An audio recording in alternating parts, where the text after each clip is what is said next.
Hi நண்பர்களே, எல்லோரும் எப்படி இருக்கீங்க? இன்றைக்கி மீன் மார்க்கெட் போயிருந்தேன்னு சொல்லிட்டு ஆல்ரெடி ஒரு ஷார்ட் போட்டிருப்பேன். இது ரெண்டு வந்து நம்மளே வெட்டுற மீன் கிடையாது, கடையில் வெட்டி தர மீன். அதனால் இது ரெண்டுத்தையும் மட்டும் நான் கடையில் கொடுத்து வெட்டினேன்.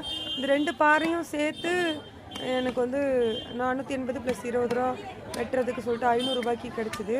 அப்போ இதுக்கு முன்னாடி நீட்டாக ஒரு மீன் இருந்துச்சுல, அது பேர் மட்டும் எனக்கு தெரியல. ஆனால் கோலா மீன் சொன்னாங்க.